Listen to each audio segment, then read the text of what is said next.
Pick dogs. It's halftime of the LSU Oklahoma game. I don't know what to tell you guys. I don't know what the heck we're going to talk about here during this halftime. I don't know what you want to call it, but my highest rated play of the year was LSU over Oklahoma, laying 14 points, and certainly looks to be spot on. I don't win them all, that's for sure, but I'll tell you, when I rate plays, my highest ranking plays, I think I've lost 2 in the last 12 years. And this was one of those games. I'm not saying we have those games all that often, maybe once or twice a season. But we certainly had that type of play here in this game, this LSU-Oklahoma game. And we dumped big on it. So do we hedge out, or do we just say,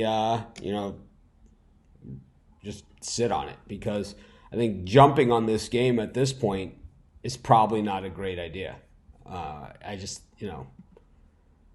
We have a clean winner. We're laying 14. I have it down 13.5, 11.5, all over the place in that range. The Sharps got in on us, right? Pushed the line down even further. But, it's like you got to start thinking about taking Burrow out. But this was one of the easier games you'll ever see to pick. It was certainly LSU is -7 for the second half. And, Oklahoma's going to open it up. I think LSU is going to probably play some. It just seems that even when they're playing in soft zones, Oklahoma can't do much. The total in the second half is 34. I kind of like the under for the second half, under 34. And I think at LSU, maybe -7. I'm not sure about that. What are you guys thinking? I mean, what are we going to talk about here for this halftime show? This is a starching. What are you guys having for dinner? I mean, I don't know. It's early here still. It's 1:11 in the afternoon, so I still got time to think about it. We're going to make like some chicken Philly cheesesteaks, maybe, for dinner. Maybe some potatoes with that or something. I don't know. It's like certainly not a lot to think about when it comes to this football game. I said I would come on for halftime. Here I am, but man, we just really have very little to talk about here. I rarely rate games this high, and this one we're right on it. How about that Louisville-Kentucky game, though? If you want to see a good game, that game is in overtime over on CBS. So 68-70, Kentucky ahead. Well, it depends on what side you're on. I think for a lot of us, anyone that watches my videos or are premium members or anything like that, this is the best game ever. It is what it is. I mean, for the fans, I don't think so. I don't think it will be. I think it's going to be very similar. I said it this morning on the show. I've said it many, many times over the years.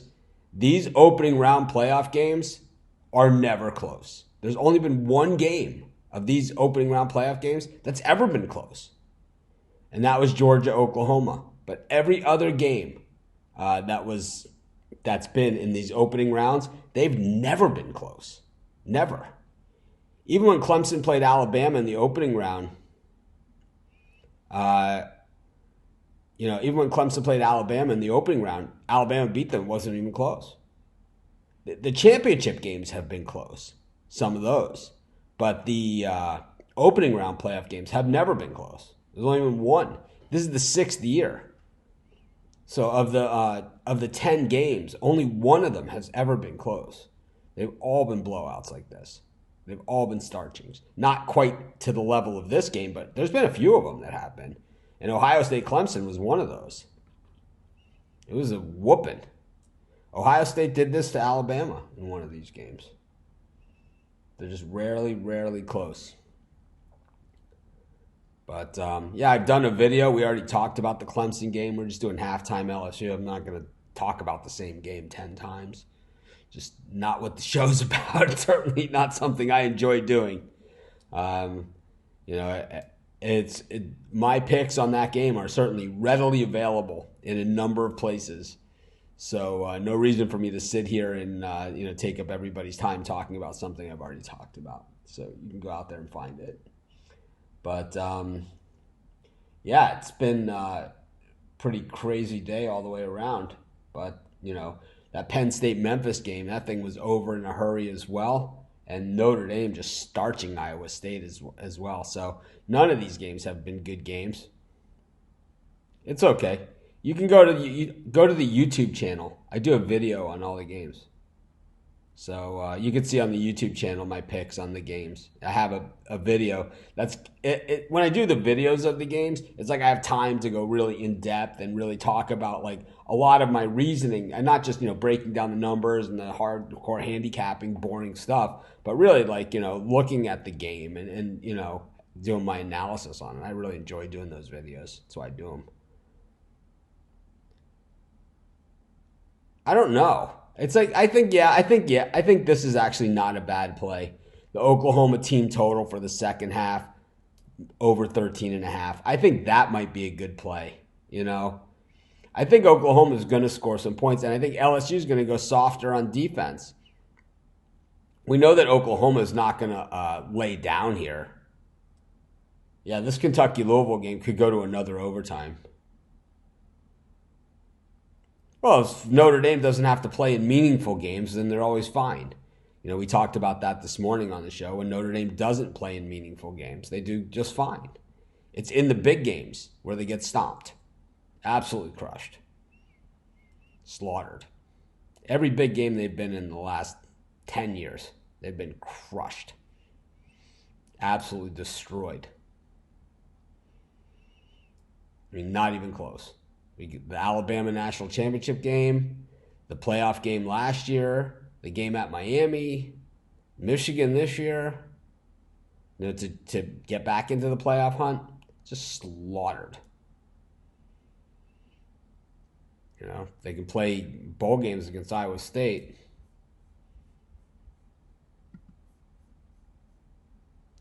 I think LSU is going to take some. I think they are going to take some guys out. I think not just that. It's not just to avoid the targeting calls and any of that stuff. I think it's also because it's a recruiting thing, that all these players got to play in the playoff game, that you have that on your resume that, hey, I unloaded the bench and everybody got to play in the playoffs. Everybody got to play. You have seniors on this team that don't start. When you have freshmen starting corners and stuff, that means you got seniors on this team that don't play much. And you have to get them in this game. You have to. But I think that that's going to happen in the fourth quarter because we've seen Oklahoma have the comeback against Baylor. And right now that's going to work against them. I could see them going for the fifth touchdown pass, as well to Jefferson. I could see them finding out about that statistic and going for the fifth one. Burrow's got 7 touchdown passes here. How crazy is that? In the first half. They can go for 1,000 yards of offense in this game, LSU, if they want it. He is a class act. Coach O is awesome. One thing about Coach O, everywhere he's ever been, when he was an assistant at Miami, he's always been the best recruiter. He's always been the best recruiter. When he was at Ole Miss, he was a great recruiter. At LSU, he's a great recruiter because he's a class act, because he really cares. He's not like just there for himself, for his ego or anything like that. He really cares, That's why he always go Tigers, because he loves it. He loves what he does. He's not just there for himself or for a contract or, it's like, he won all those Coach of the Year awards. Did you hear what he said? They said what he said. When he won all the Coach of the Year awards, he's like, I don't care about any of that stuff. I don't care about any. They said, which one was the most meaningful? He said, none of them. He said, none of those things. I care nothing about any of those because I didn't earn those. These guys all did. I don't know. I'm thinking under 34 for the second half. Yeah, it wasn't Coach O that lost his daughter-in-law. It was the offensive coordinator Empinger. Of course, condolences. But this is an ass-kicking Ass kicking.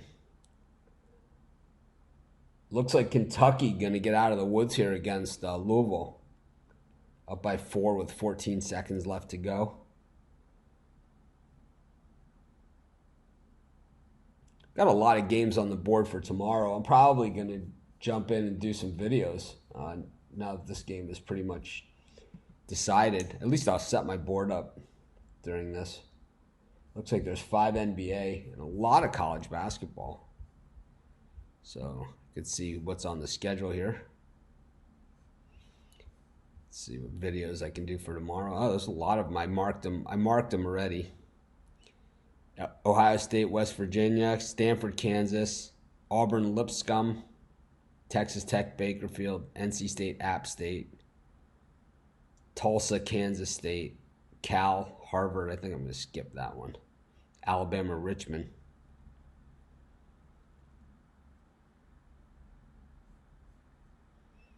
I don't know about that. I think I'm just here. I just keep showing up, you know? It's like I got pretty a lot of people jumped on this Oklahoma bandwagon. I heard they went to 11.5 like right before the game. 49-14 is 35. Yeah, it went 12.5 is what they're saying. And I heard there was several $1 million bets made on Oklahoma in this game. Any chance they backdoor us? I hope not. Especially since we have the chance to grab them right here at +7 for the second half. Can't do it. Can't do it. Gonna ride it out.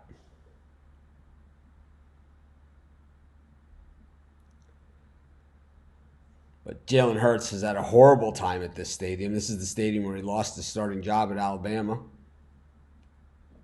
Yeah, I don't think there's no reason to bet the second half.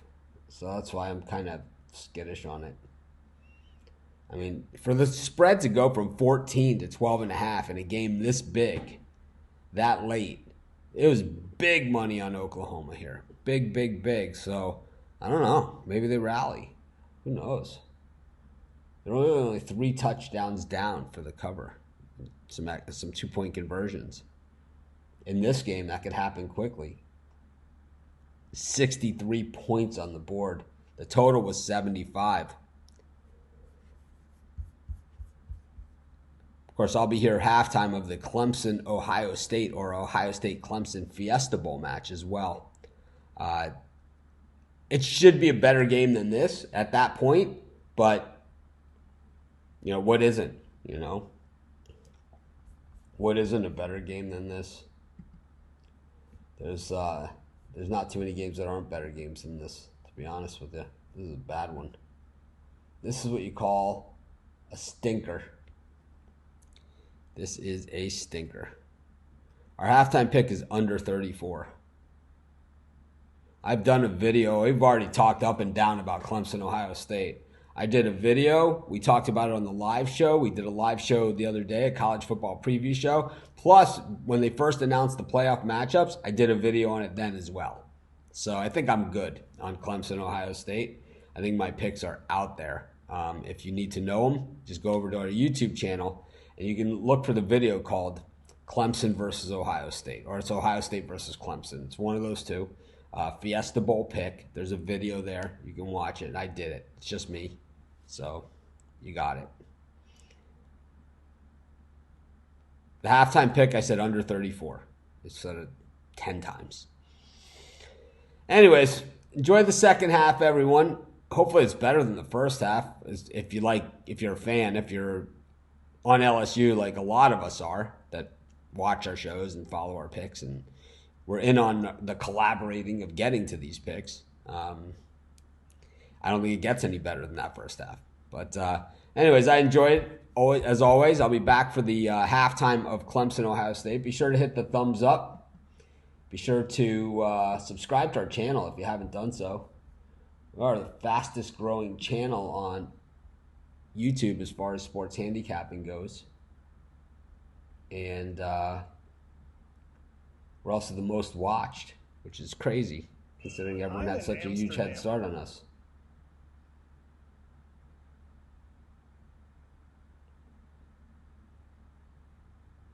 Well, Rod's not done yet on that under for the team total. That's still out there. You know Oklahoma's going to have to open it up here. I think that over 13.5 for the second half is the pick. So I got only 11 thumbs up on this video. So I'm going to head out. I mean, we had like 80 people watching or something. I got 13 thumbs up. So I'll come back for the halftime of Clemson, Ohio State, and I'll see you guys later. Well, how about a thumbs up? Anyways, this is Mitch. Thanks for joining me. Have a great day, everyone. I'll see you guys in a few hours.